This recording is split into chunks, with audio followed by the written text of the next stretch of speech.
We've all been there. You meet someone new or someone you kind of know. You start with the usual hi, hello, followed by go-to questions like, what do you do? Which team do you work in? And after a bit of back and forth, awkward silence. I've been here many times, not just at work, but at a variety of different social settings, like meeting a far cousin at a wedding who I haven't seen in years, or speaking to a random stranger at a bar.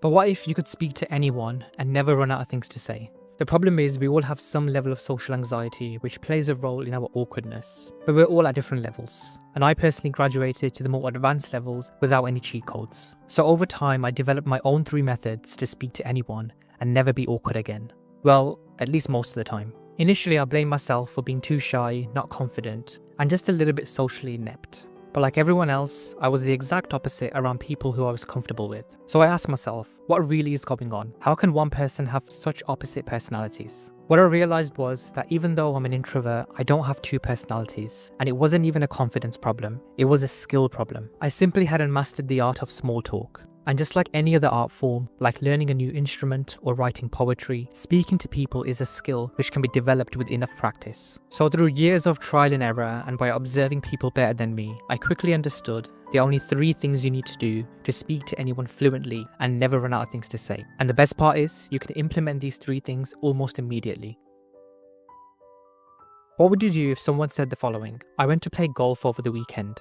You can either say, oh, that's interesting, and then stare into space whilst listening to the sound of silence. Or you can ask intentional follow-up questions. For example, where do you usually play? How long have you been playing golf for? This will then naturally lead to further follow-up questions like, do you play competitively? Are you part of a club? Now, you probably couldn't care less about golf, but firstly, this shows that you're genuinely interested in what the other person has to say, or at least that's the perception you're creating. And secondly, this removes any awkward pauses and silences, and it also gives you the power to control the conversation and take it into any direction. Because when you really think about it, a conversation is simply a series of questions and answers, and the person who asks most of the questions is usually the one in control. But for this, it's important you're asking the right questions, and this is where the second method comes in. Now, the common misconception is that to become better at speaking, you need to speak more. But like great paradoxes in life, to improve your communication, you need to do the exact opposite and actually listen more. That means to actively listen and do nothing else apart from listening. Because it's easy for our minds to wander and start preparing for our response rather than actually listening to what's been said, leading you to say something which is completely irrelevant and off topic, adding further to your collection of awkward moments. But if you listen intently, you can ask the right questions and create a free-flowing and more interesting conversation for everyone involved. As the famous quote goes, most people don't listen with the intent to understand, they listen with the intent to reply. Don't be that person, there are enough of those already.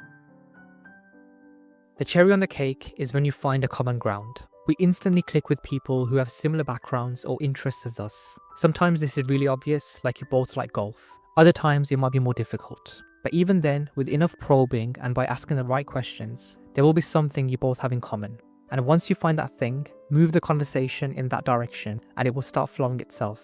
The truth is, there will be times where the conversation goes nowhere, and there will be moments in your life where there will be awkward silences. And if that does happen, just learn to be comfortable with the silence. At the end of the day, it's just silence and it will eventually pass. But by following these 3 methods, more often than not, you'll be able to speak to anyone and never run out of things to say.